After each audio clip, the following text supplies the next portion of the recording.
PCS गुरुजी में आप सबका स्वागत है। दोस्तों, एनसीईआरटी का जो 100 डेज़ का प्रोग्राम चल रहा है, उसमें आज चैप्टर 4 लेकर आए हैं। लेक्चर 4 है आज का और इसमें हम वर्ल्ड हिस्ट्री के बारे में पढ़ रहे हैं। वर्ल्ड हिस्ट्री बहुत इंपॉर्टेंट हो जाता है। अगर आपको मेंस में अच्छा स्कोर करना है तो वर्ल्ड हिस्ट्री को समझना बहुत ज़रूरी है। पढ़ते सब हैं पर समझना ज़रूरी है। आज में जो भी इंसिडेंट्स हो रहे हैं, चाहे वो इकोनॉमिक पॉइंट ऑफ व्यू से हो, चाहे सोशल पॉइंट ऑफ व्यू से हो, चाहे कॉन्स्टिट्यूशनल पॉइंट ऑफ व्यू से हो, चाहे आपका इंटरनेशनल अफेयर्स हो, इन सब का जो रूट है, जो जड़ें हैं, वो आपके वर्ल्ड हिस्ट्री के अंदर है। तो वर्ल्ड हिस्ट्री को जब भी पढ़ें तो उसको आपस में इंटरकनेक्ट करके पढ़ें, कनेक्शंस दें आपको, ठीक है? अगर आप कनेक्ट कर पा रहे हैं, कनेक्शंस करा पा रहे हैं, तो मान के चलिए कि सिविल सर्विसेज आपके लिए बहुत ईजी हो जाता है। तो दोस्तों, आज हम चैप्टर 4 पढ़ेंगे और इस पहले स्टार्ट करने से पहले अगर जो भी लोग एनसीईआरटी का जो 100 डेज़ का प्रोग्राम है हमारा, वो अगर ज्वाइन करना चाहते हैं, तो इसमें दोस्तों आपको क्लास 6 से लेकर क्लास 12 तक की एनसीईआरटी पढ़ाई जाएगी। क्लास 6 में से लेकर 12 तक की जो एनसीईआरटी में कुछ सब्जेक्ट ऐसे हैं जो प्री ओरिएंटेड हैं, जैसे कि साइंस हो गया, एनवायरनमेंट हो गया, ज्योग्राफी हो गया। तो इसके हमें आपको वीडियोस, पीडीएफ और जो टेस्ट देंगे वो आपके एमसीक्यूज होंगे, ऑब्जेक्टिव क्वेश्चंस होंगे। बट जब हम आपको इंडियन हिस्ट्री, वर्ल्ड हिस्ट्री और इंडियन पॉलिटी पढ़ाएंगे जो कि मेंस ओरिएंटेड है, उसमें हम आपको जो आंसर राइटिंग प्रैक्टिस कराएंगे। तो आंसर लिखने की प्रैक्टिस जो कला होती है वो इस कोर्स में कराई जाती है। तो अगर आप ज्वाइन करना चाहते हैं तो जो नए स्टूडेंट हैं उनकी जो फीस है वो 2999 है, और जो हमारे ऑलरेडी ज्वाइन स्टूडेंट हैं, जो कभी ना कभी ज्वाइन जिन्होंने किया है, उनकी फीस 1499 है। तो आप मुझे 8317040552 पे कॉल कर सकते हैं। आगे बढ़ते हैं, बहुत टाइम हो गया।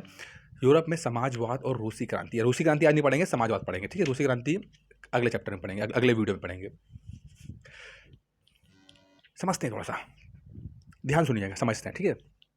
समाज कैसा समाज था उस समय का? 18th सेंचुरी का समाज कैसा था यूरोप का? 18th सेंचुरी से इनफैक्ट पहले की बात करते हैं, मिडिल ईस्ट कहा जाता है, मिडिवल यूरोप की बात करते हैं। ऐसा यूरोप जहाँ पर एक मोनार्क है, यानी राजा है, ठीक है? वो सारी पावर्स उसके पास है। वो वही सारे फैसले लेता है, वही कानून बनाता है, वही कानून को इम्प्लीमेंट करता है और वही फैसले सुनाता है। जज भी वही है। इसे कहते हैं निरंकुश तानाशाह, एब्सोल्यूट मोनार्की, ठीक है? एब्सोल्यूट मोनार्क है, उसे कहने वाला कुछ नहीं, रोकने टोकने वाला कोई नहीं। ऊपर से वो कहता है कि मेरे पास डिवाइन राइट्स हैं, मेरे पास तो मैं तो भगवान का भेजा हुआ बंदा हूँ, जिसके पास ये हक है कि वो आप लोगों पर, यानी कि पीजेंट्स यानी कि किसानों पर, वो रूल कर सके। डिवाइन राइट इसे कहते हैं, ठीक है? जो सोसाइटी है वो 3 हिस्से में बटी हुई है। जैसे हिंदुस्तान की जो वर्ण व्यवस्था है हिंदू धर्म का, वैसे ही कुछ धर्म वर्ण व्यवस्था तो नहीं है, लेकिन क्लास है वहाँ पर। क्लास क्या है? एक क्लास ऐसा है जो पादरियों का है, चर्च का है, ठीक है? एक क्लास ऐसा है जो नोबल्स यानी अमीरों का है, जो राजा के नौकर जो होते हैं वो हैं। और एक क्लास ऐसा है जो कि किसानों का है, और ऐसा वर्ग जो बेचारा सिर्फ टैक्स पे करता रहता है, शोषण होता रहता है, मजदूरी करता रहता है, मेहनत करता रहता है, लेकिन बदले में ना ही उसके पास कोई आर्थिक पावर है, ना ही उसके पास कोई राजनीतिक पावर है, ना ही उसके पास कोई भी तरह की, किसी भी तरह की कुछ ऐसी गुंजाइश है जिससे वो अपनी स्थिति सुधार सके। तो जो व्यवस्था है आज, जो यूरोप की उस समय की व्यवस्था है, वो बिल्कुल डिफरेंट है आज के यूरोप से। आज का यूरोप अलग तरह का यूरोप है। आज का यूरोप नॉलेज देता है, आज का यूरोप प्रॉस्पेरिटी वहाँ पर है। आज के यूरोप में पैसा है, इक्वालिटी है, फ्रेटर्निटी है, सब कुछ है। सारे मॉडर्न कॉन्सेप्ट आपके यूरोप से आए, लेकिन आज से 300 साल पहले ऐसी बात नहीं थी। फिर कुछ ऐसा होता है कि चीज़ें बदलना शुरू होती हैं। एक चीज़ आती है और रहने से आती है। कुछ समझदार लोग एक टाइम पे पैदा होते हैं और वो कुछ बात कहना शुरू करते हैं, कुछ बोलना शुरू करते हैं।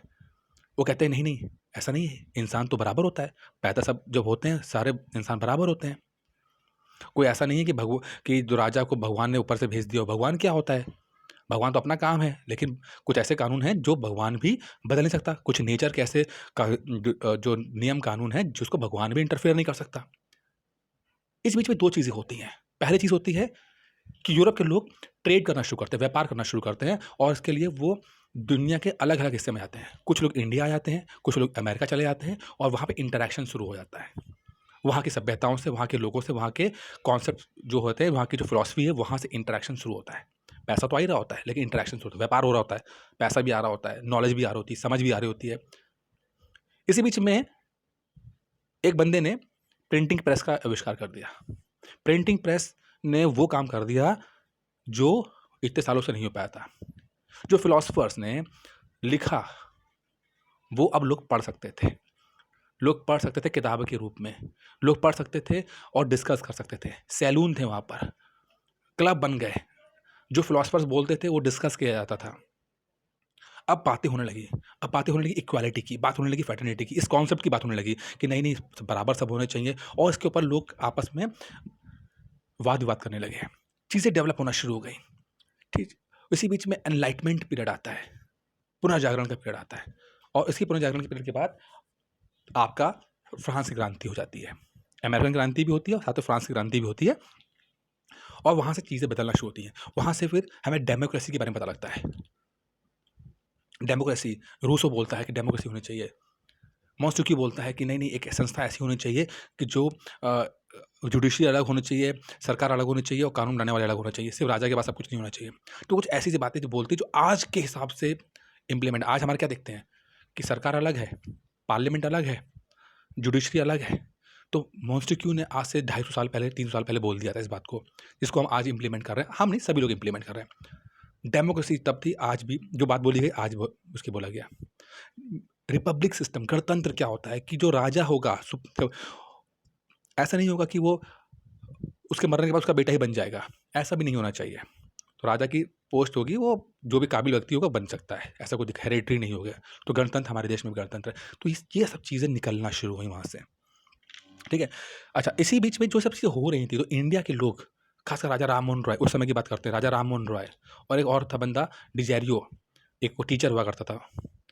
वो बंदे ने थोड़ा-सा कान लगाना शुरू किया कि फ्रांस में हो क्या रहा है। उन्होंने वहाँ की बातें सुनी, उन्होंने बात समझी और उसको इंडिया के परिप्रेक्ष्य में गुँथना शुरू किया, समझना शुरू किया और वहाँ यहाँ पर इंडिया को उन चीज़ों से अवगत कराया, इंडियंस को चीज़ों से अवगत कराया और धीरे-धीरे आप देखते हो कुछ चीज़ें हुई। राजा राम मोहन रॉय तो काफ़ी ज़्यादा काम कर पाए, डिज़र्व जल्दी मर गए, लेकिन राजा राम मोहन ने काफ़ी कुछ काम कुछ सभाएँ बनाई, ब्रह्मो समाज वगैरह बनाया, जिसमें कि एक ईश्वरवाद की बात उन्होंने कही। खैर आगे बढ़ते हैं। अब जब ये सब चीज़ें हो रही थी, फ्रांस की क्रांति होती है, सब कुछ होता है, तो 3 तरह के वर्ग मिलते हैं, 3 तरह की विचारधाराएँ आती हैं। एक विचारधारा आती है, जो ये बोलता बंदा कि भैया ठीक है, चेंज होने चाहिए, ठीक है, होना चाहिए। मानो फ्रांस की क्रांति के बाद लगा उनको भी लगा कि कुछ यार ठीक है, थोड़ा बहुत परिवर्तन कर दो, बट परिवर्तन जो होना चाहिए, वो थोड़ा स्लो होना चाहिए। जल्दी किस बात की है? देखते हैं, समझते हैं, थोड़ा-सा संभल-संभल काम करते हैं और परिवर्तन जो इम्पोर्टेंट है, तो कर दो थोड़ा बहुत, लेकिन जो पुराने लोग हैं, जो पुरानी सभ्यताएँ हैं, जो पुराने राजा हैं, चर्च है, तो उनका भी रिस्पेक्ट रखो आप। ऐसा ना हो कि उनको उखाड़ के फेंको, ऐसा मत करो। तो ऐसे लोग जो कहते हैं कि पुराने सिस्टम को चलाते हुए थोड़ा बहुत परिवर्तन कर दो, उन्हें बोला कंज़र्वेटिव, यानी कि रूढ़िवादी। इसी में से कुछ लोग ऐसे थे जो थोड़े से ज़्यादा लिबरल थे, उदार थे। थे तो इन्हीं की तरह के लोग, व्यापारी थे, इंडस्ट्री में काम करते थे, सब इंडस्ट्रीज़ थी इनकी, लेकिन थोड़े उदार थे। ये थोड़ा-सा कहते थे नहीं, नहीं, नहीं ठीक है, थोड़ा-सा और इनको राइट्स देना चाहिए, ऐसा नहीं है, हिम इंसानों को और बातें बतानी चाहिए और हक देना चाहिए, तो उनको उदारवादी कहा गया। कुछ और थे जो थोड़ा कट्टर थे, वो कहते नहीं, नहीं, नहीं, ये सब तो फालतू चीज़ है। कोई नहीं, सब इंसान बराबर हैं, कोई डिवाइन राइट नहीं होते, कोई राजा ऐसा नहीं कर सकता कि मैं भगवान का भेजा हुआ बाशिंदा हूँ और सब पे हक मेरा राज, ऐसा कुछ नहीं होगा। सब बराबर हैं और इस पॉलिटिकल सिस्टम को चेंज होना चाहिए, सब कुछ चेंज करो। तो ये इनको बोला गया, रेडिकल्स बोला गया इनको, ठीक है? परिवर्तनवादी बोला गया, रेडिकल्स, चेंज करो सब कुछ।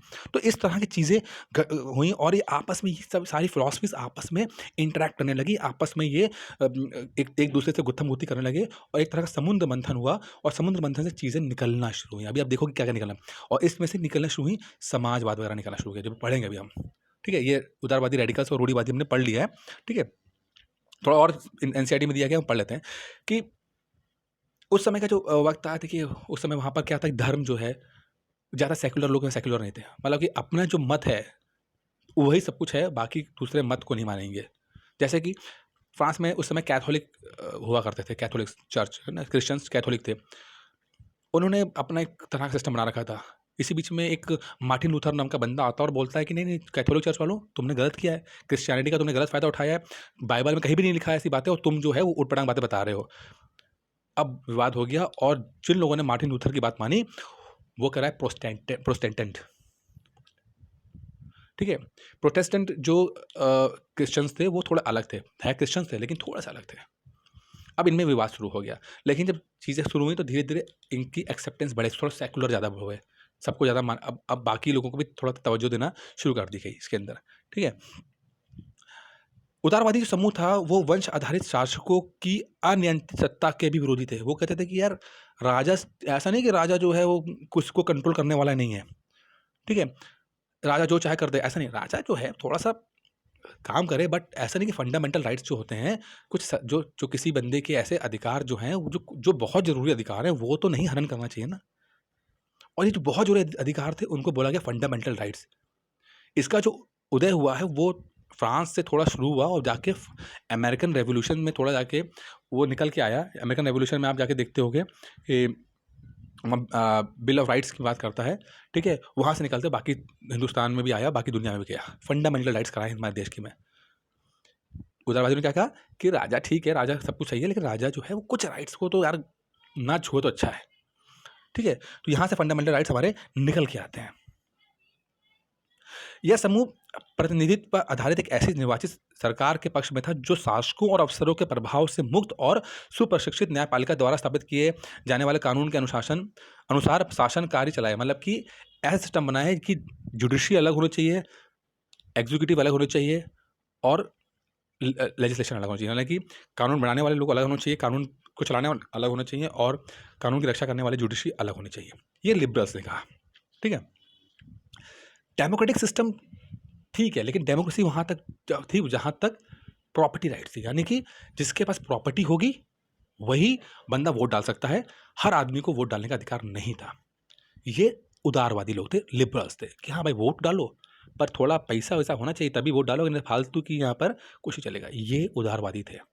इसके विपरीत जो रेडिकल्स थे वो तो कहता है ये सब फालतू की बातें उदारवादी करते हैं, सब बराबर है भाई, सब बराबर है, सबको वोट डालने का अधिकार है, चाहे आपके पास प्रॉपर्टी हो चाहे ना हो, सब बराबर है, सबका पास मताधिकार है और वही लोग वोट डाल के सरकार चुनेंगे जैसा आजकल का सिस्टम है। मताधिकार सबके पास है। ये बोला गया, रेडिकल्स ने बोला, थोड़ा एक्सट्रीम से कहता परिवर्तन करना चाहिए और कहा कि निजी प्रॉपर्टी जो होती है, व्यक्ति अपनी जो ज़मीन खरीद लेता है, संसाधन खरीद लेता है, वो ख़त्म करके कम्युनिटी लेवल पर होना चाहिए, यानी सरकार के लेवल पर होना चाहिए सब कुछ। निजी संपत्ति बड़ी खतरनाक है। निजी संपत्ति आते ही शोषण शुरू हो जाता है, निजी संपत्ति आते ही अमीरी और गरीबी शुरू हो जाती है। किसी के पास ज़्यादा निजी संपत्ति होती है, प्राइवेट प्रॉपर्टीज़, किसी के पास प्राइवेट प्रॉपर्टीज़ कम होती हैं, तो वो नहीं होना चाहिए, ठीक है? इसके खिलाफ थे, ठीक है? रूढ़िवादी तो बात जैसे था ही कि भाई वो इन दोनों के खिलाफ तो कहते हैं कि परिवर्तन हो, बट परिवर्तन तेज़ी से नहीं होना चाहिए। इसी के बीच उथल-पथल होती रही और काफ़ी ज़्यादा होता रहा। इसके बीच में कुछ चीज़ें आईं जिसमें से एक औद्योगिक समाज और सामाजिक परिवर्तन होना शुरू हो गया, ठीक है? अब इंडस्ट्रियल रेवोल्यूशन आया। अब जैसे हम इंडस्ट्रियल रेवोल्यूशन की बात, अब ये एनसीईआरटी में कवर नहीं किया गया है, ठीक है? यहाँ पर फिलहाल इस चैप्टर में कवर नहीं किया गया, लेकिन यहाँ पर बैकग्राउंड देना बहुत ज़रूरी है, नहीं तो अमूमन समझ में नहीं आएगा आपको। इंडस्ट्रियल रेवोल्यूशन हुआ क्यों? औद्योगिक क्रांति होती हुई क्यों? ब्रिटेन में शुरू हुई सबसे पहले, उसके बाद जाके अमेरिका और फिर बाकी यूरोप की दूसरी कंट्रीज़ में आती है। इंडस्ट्रियल रेवोल्यूशन स्टार्ट हुआ, उसके पीछे कुछ कारण थे। जैसे पहला कारण था कि एग्रीकल्चरल सरप्लस, यानी कि पहले किसान आदमी लोग काम करते तो उतनी खेती करते थे जितना वो उनके लिए सफिशिएंट था, लेकिन बाद में उन्होंने इतना ज़्यादा प्रोड्यूस किया कि उसको बेच पाए और वहाँ से चीज़ें फिर डेवलप होने, वहाँ टैक्सेशन सिस्टम स्टार्ट हुआ, टैक्स से स्टार्ट हुई, एक सरकार बनी, राजा बना, राजा ने फिर एक एडमिनिस्ट्रेशन बनाया और धीरे धीरे करके सिस्टम बनना शुरू हुआ। तो एग्रीकल्चरल सरप्लस जो था उसके बिहाफ पे आपका सिस्टम शुरू हुआ। फिर कुछ लोग जो थे गाँव में काम करते थे वो शहर की तरफ मूव किए।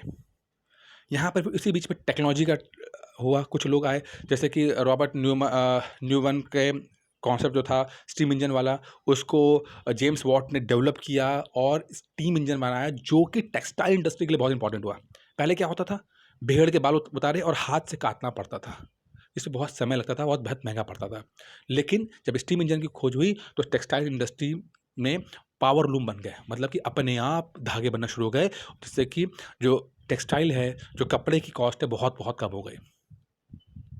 इसी बीच में लोग शहर आए। अब यहाँ पर मज़दूर चाहिए थे, मज़दूर थे ही नहीं, तो किसानों को बोला गया कि भैया तुम धूप में काहे परेशान होते हो, इन हमारे यहाँ फैक्ट्री में काम कर लो, 12 घंटे 15 घंटे काम करने हैं, पैसा भी अच्छा मिल जाएगा। बहुत सारे लोग फिर किसान जो थे वो इंडस्ट्री में काम एज द मज़दूर काम करने लगे। पैसा थोड़ा कम था, लेकिन जितनी मेहनत करते थे उससे थोड़ा-सा उनको कम मेहनत करनी पड़ती थी और थोड़ा पैसा ज़्यादा कमाते थे। इस तरह से इंडस्ट्रियल रेवोल्यूशन में चीज़ें घटित होना शुरू हो गईं। अब इंडस्ट्रियल रेवोल्यूशन की कहानी क्या थी कि इंडस्ट्रियल रेवोल्यूशन में एक आदमी होता था जिसके पास प्राइवेट प्रॉपर्टीज़ होती थी, उसकी फैक्ट्री होती थी और उस फैक्ट्री में बहुत सारे लोग मज़दूर काम करते थे, ठीक है? अब मज़दूर थे, अब वो जो बंदा था उसका एक ही था कि इन लोगों को शोषण करें और इनसे पैसा कमाया जाए। ठीक है? और बहुत कम सैलरी मिलती थी इसके अंदर से। तो ये सब चीज़ें बड़ी दिक्कत थी। वहाँ पर आदमियों का शोषण था, बच्चों का शोषण था, औरतों का बहुत शोषण था, काम ज़्यादा करती थी, पैसा बहुत कम मिलता था, एनवायरनमेंट अच्छा नहीं था, हेल्थ हाइजीन कुछ नहीं थी, बीमार पड़ रहे हैं तो उसको देखने वाला कुछ नहीं है, कोई जॉब की सिक्योरिटी नहीं है, हायर एंड फायर की टेक्नोलॉजी है, जब मन किया तो रख लिया, हटा दिया। तो इस चलते चलते हुए बहुत ज़्यादा समस्याएँ होती रहीं और इसी को लेकर जो रेडिकल्स थे और उदारवादी थे, इनके बीच में माथापच्ची होने लगी कि क्या किया जाए, ठीक है? अब उस समय की बात करते हैं तो जो रेडिकल्स और जो हमारे उदारवादी थे, ये लोग भी जो थे इनके ये थे तो ये टॉप क्लास के लोग ही ना, अमीर लोग ही थे ना, तो ये जो विचारधारा जो होती है ना, फिर अमीर लोग ही के पास होती है, गरीब लोगों के पास नीचे गिर के आती है, बहुत कम होता है, गरीबों से शुरू। तो रेडिकल्स उदारवादी थे, इनके पास भी सब संपत्तियाँ थी, ठीक है? और इन्होंने भी जो पैसा कमाया था वो इसी तरह इंडस्ट्रियल रेवोल्यूशन के माध्यम से जो भी करते वो कमाया, ठीक है? इसलिए इन्होंने इस तरह के प्रयास को ज़्यादा से ज़्यादा बढ़ावा दिया, जिससे कि उनको लगा कि जो इंडस्ट्रीज़ में काम करते हैं, उनके मज़दूरों को सही एनवायरनमेंट मिलना चाहिए, उनकी हेल्थ अच्छी होनी चाहिए, उनके बच्चों को एजुकेशन मिलनी चाहिए, उनके पास थोड़ा पैसा आना चाहिए। क्योंकि उनको लगता था कि अगर ये वर्ग थोड़ा पैसा कमा लेगा, थोड़ा-सा सही साफ-सुथरा हो जाएगा, थोड़ा पढ़ा-लिखा हो जाएगा, थोड़ा-सा हेल्दी रहेगा, तो जो प्रोडक्ट्स बना रहे हैं, वो प्रोडक्ट को इन्हीं को बेच पाएँगे। क्योंकि ये इनके मार्केट भी हुआ करते थे, ठीक है? तो इन्होंने अपने हिसाब से काम करना शुरू किया और इन्होंने इसके ऊपर चीज़ें चलती रहीं इसके ऊपर। अच्छा, अब फ्रांस की क्रांति, जैसे कि थोड़ा मैं बताना चाहूँगा कि फ्रांस की क्रांति जो हुई, खासकर नेपोलियन, फ्रांस की क्रांति आपने वो पढ़ा होगा कि नेपोलियन आया। 1804 से लेकर 1815 तक नेपोलियन रहा। नेपोलियन की वजह से 2 चीज़ें होती हैं। एक तो इंडस्ट्रियल रेवोल्यूशन आता है, अगर फ्रेंच रेवोल्यूशन की बात करते हैं, नेपोलियन उसका उसी का हिस्सा मानता हूँ मैं, कि तो फ्रेंच रेवोल्यूशन के बाद, तो फ्रेंच रेवोल्यूशन की 2 सबसे बड़ी जो चीज़ें थी, पहली थी आपकी इंडस्ट्रियल रेवोल्यूशन। इंडस्ट्री लगना शुरू हुई, ठीक है? और दूसरा था नेशनलिज्म, राष्ट्रवाद, नेशनलिज्म। पहले नेशनलिज्म नहीं होता था। अगर इंडिया की में बात करते हैं, तो कोई मराठा है, तो कोई पंजाबी है, तो कोई बंगाली है, कोई अवध का है, कोई बनारस का है, तो ये चलता रहता था। कुछ यही हालत यूरोप में भी था। यूरोप में भी सब कुछ बटे हुए थे। लेकिन जब नेपोलियन राजा बना, उसने पूरे बहुत बड़े भूभाग में यूरोप के उसने कैप्चर कर लिया, तो उसने इस पूरे सिस्टम को, पूरे चीज़ों को एक सिंगल एडमिनिस्ट्रेशन के अंदर ला दिया। और जब पूरा सब कुछ फ्रेंच एडमिनिस्ट्रेशन के अंदर आए, तो धीरे-धीरे इनके अंदर एकरूपता आई और धीरे-धीरे नेशनलिज्म की फीलिंग आई। सेम समझिए कि जब अंग्रेज़ नहीं आए थे, तो इंडिया में सब लोग इधर-उधर बटे हुए थे, लेकिन जब अंग्रेज़ आए और अंग्रेज़ों ने राज किया, तो तब जाके इंडिया की फीलिंग आना शुरू हुई। उससे पहले राष्ट्र की फीलिंग नहीं थी, उससे पहले अपने कम्युनिटी की फीलिंग थी, अपने प्रदेश की फीलिंग थी, लेकिन अब इंडिया की फीलिंग आना शुरू हुई। तो ये राष्ट्रवाद है, जिसको पढ़ेंगे हम, क्लास 10th में है वैसे ये। तो इस राष्ट्रवाद की वजह से ही थोड़ा-सा इटली का यूनिफ़िकेशन हुआ, इस राष्ट्रवाद की वजह से जर्मनी का यूनिफ़िकेशन होता है। ठीक है? ये सब चीज़ें कॉन्सेप्ट बढ़ी हैं, आपस में इंटरकनेक्टेड है। आज देखिए राष्ट्रवादी सरकार है, अगर बीजेपी की सरकार मानते हैं तो राष्ट्रवादी सरकार माने जाती है। ठीक है? तो इसके क्या अच्छा है, क्या बुरा है, कैसा होना चाहिए, कितना होना चाहिए, सब धीरे-धीरे समझ में आपको आना शुरू हो जाएगा। ठीक है? खैर आगे बढ़ते हैं। यूरोप का समाजवाद, यूरोप में जो समाजवाद है वो आ तो के पहले गया था। लोग अब जानते थे कि समाजवाद, क्योंकि बहुत सारे लोग जो थे वो अब इससे जुड़े हुए थे। ठीक है? समाजवादी जो होते हैं अमूमन क्या होता है, वो लोग निजी प्रॉपर्टी के विरोधी होते हैं। वो कहते हैं कि यार सारी जो फसाद की जड़ है ना, कि कुछ लोग अमीर हैं, कुछ लोग गरीब हैं, और कुछ लोग शोषण कर रहे हैं, कुछ लोगों का शोषण हो रहा है, ये इसके पीछे एकमात्र आज चीज़ वो ज़िम्मेदार है, वो है निजी प्रॉपर्टी, प्राइवेट प्रॉपर्टीज़। और ये प्राइवेट प्रॉपर्टी जब तक रहेंगी, जब तक लोग के पास प्राइवेट, तब तक ही शोषण होता रहेगा। इसलिए सबसे पहले तो इनको जो है, ये चीज़ें खत्म होनी चाहिए। ठीक है? तो इसमें से अलग-अलग कॉन्सेप्ट आए। इसमें इनका अर्थ था कि बहुत सारे लोगों के पास संपत्ति तो है, जिसके दूसरों को रोज़गार भी मिलता है, लेकिन समस्या ये है कि संपत्तिधारी व्यक्ति को सिर्फ़ अपने फ़ायदे से ही मतलब होता है। वह उनके बारे में नहीं सोचता जो जो उनकी संपत्ति को उत्पादनशील बनाता है। इसलिए अगर संपत्ति पर किसी एक व्यक्ति की बजाय पूरे समाज का नियंत्रण हो, तो साझा सामाजिक हितों पर ज़्यादा अच्छी तरह से ध्यान दिया जाएगा। समाजवादी पर इस तरह के बदलाव चलते थे, इसके लिए बड़े पैमाने पर अभियान चलाए गए। मतलब कि एक कम्युनिटी की बात की गई कि कम्युनिटी प्रॉपर्टी, मतलब एक व्यक्ति की प्रॉपर्टी नहीं होनी चाहिए, कम्युनिटी, सरकार की। आज की बात करते हैं सरकार की प्रॉपर्टी, उस समय की बात करते हैं तो कम्युनिटी की, जैसे कि पूरे समाज की प्रॉपर्टी है। समाज की प्रॉपर्टी होगी तो फिर शोषण नहीं होगा, सब फिर ऐसे फैसले लिए जाएंगे कि जो सबके लिए सही रहेंगे। ऐसा नहीं कि किसी एक बंदे के लिए लेंगे, सबके लिए सही रहेंगे। ठीक है? तो इसी बीच में ये आधार बन गया, क्यों समाज क्या अब इसी में क्या हुआ कि कुछ लोग अपने कॉन्सेप्ट लेकर आए, अलग अलग कॉन्सेप्ट लेकर आए, जिसमें से एक रॉबर्ट ओवन थे। रॉबर्ट ओवन का स्कॉटलैंड में अपना एक बहुत सी इंडस्ट्री थी, और उन्होंने वहाँ पर क्या किया कि ये थोड़े लिबरल थे, और इन्होंने कॉन्सेप्ट दिया अपने, जब स्कॉटलैंड में जहाँ कंपनी थी वहाँ पे उनकी फैक्ट्रीज वगैरह थी, तो वहाँ के मजदूरों को उन्होंने बहुत अच्छे तरीके से रखा, और जब अच्छे तरीके से रखा तो उनको अच्छी सैलरी भी दी, और साथ में अच्छा इन्वायरमेंट दिया। तो उन्होंने ये शो किया कि पैसा कमाया जा सकता है अगर आप मजदूरों को ढंग से प्यार से रख रहे हो, ख्याल रख रहे हो, तो ये अच्छा रहेगा। तो इसी को थोड़ा सा आगे बढ़ाते हुए उन्होंने अमेरिका में एक और जगह ली, और अमेरिका में एक न्यू हार्मनी नाम का एक समाज बनाने की कोशिश की, जिसमें किसी भी व्यक्ति के पास कोई निजी प्रॉपर्टी नहीं होगी, कोई अपना व्यक्तिगत प्रॉपर्टी नहीं खरीदेगा, और सब कुछ कम्युनिटी की प्रॉपर्टी होगी। कम्युनिटी कोऑपरेशन, कोऑपरेटिव क्या होता है? कोऑपरेटिव की एक हुआ कोऑपरेटिव का मतलब होता है जब सब लोग मिलकर एक काम करते हैं, तो कोऑपरेटिव की यहाँ से शुरुआत होती है। आज हम देखो कितनी संस्थाएं जो कोऑपरेटिव संस्थाएं हमारे देश में हैं, बैंक तक भी कोऑपरेटिव्स हैं, ठीक है। तो जब यहाँ अब देखिए कितनी आप चीज़ समझ पा रहे हो कि कोऑपरेटिव्स हैं, वहाँ से हुआ समाजवाद से कि सब मिल के काम करेंगे, किसी भी काम को सबको मिलकर, तो ये चीज़ वहाँ से शुरू होना शुरू हुई, ठीक है। उसके बाद कुछ और लोग भी आए, जैसे लुई ब्लांक थे, उन्होंने कहा कि सरकार पूंजीवादी उद्योग की जगह, जैसे कि जो किसी कैपिटलिस्ट जो होगी, कैपिटलिस्ट होंगे, किसी पर निजी प्रॉपर्टी है तो उसकी फैक्ट्री नहीं होनी चाहिए, वो सारी फैक्ट्रीज जो है वो सरकार चलाए, सरकार के अंडर करें, और सरकार ही प्रोडक्शन करे, और सरकार ही इसका डिस्ट्रीब्यूशन करे, सरकार ही पैसा मतलब हर चीज़ को बनाए, और सरकार ही हर चीज़ को हर लोगों पर को डिस्ट्रीब्यूट करते, जिससे कि सब लोगों के पास इक्वल तरीके से सब चीज़ें पहुँच जाएँ, और किसी का शोषण ना हो, कोई रिच और अमीर गरीब ना रह जाए। तो ये रॉबर्ट ब्लैंक ने बोला ये। अब सोचो कि चीज़ें आपस में कोरिलेट हो पा रही होंगी आज के हिसाब से, संदर्भ में बात करते हैं तो है। अब इसके फ़ायदे नुकसान मैं बाद में बताता रहूँगा, किसके भी जब रशियन रेवोल्यूशन पढ़ेंगे तो देखेंगे कि भाई अलग देखेंगे तो अच्छा लग रहा है, लेकिन नुकसान क्यों है, फिर समाजवाद हिट क्यों नहीं हो पाया, समाजवाद में क्या प्रॉब्लम्स रही, वो हम बाद में देख लेंगे। इसी बीच में दो बंदे और आते हैं, कार्ल मार्क्स आता है और फ्रेडरिक एंजल आते हैं, दोनों मिलके समाजवाद की परिभाषा को थोड़ा सा और एक्सप्लोर करते हैं और थोड़ा सा और आगे बढ़ाते हैं। कार्ल मार्क्स बोलता है कि यार ये सब लोग ना बेवकूफ़ हैं, जितने भी समाजवादी थे पहले, कार्ल मार्क्स से पहले समाजवादी, कहते यार आप समझ नहीं पा रहे हो, कहते समाज है ना वो क्लास कॉन्फ्लिक्ट है। क्लास कॉन्फ्लिक्ट का मतलब होता है कि एक क्लास ऐसा है जो अमीरों का क्लास है, और एक क्लास ऐसा है जो गरीबों का क्लास है, और ये दोनों आपस में लड़ते रहते हैं।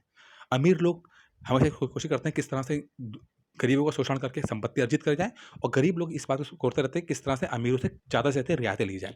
तो क्लास कॉन्फ्लिक्ट है, और जब तक ये पूरा सिस्टम चेंज नहीं होगा, जब तक हम समाजवाद नहीं आ पाएगा, सोशलिज़्म नहीं आ पाएगा, और लोग गरीबों को अपना हक नहीं मिल पाएगा। अब चूँकि अमीरों को पता है कि जो जिस स्थिति में है वो बहुत मस्त स्थिति है, उनको बहुत फ़ायदे हैं, तो वो इतनी आसानी से तो बदलने वाले नहीं हैं। इतनी आसानी से तो गरीबों को तो रियायत देने वाले नहीं हैं। तो गरीबों को क्या करना चाहिए? गरीबों को इसका डट के सामना करना चाहिए, और ज़रूरत पड़े तो हथियार भी उठाना चाहिए।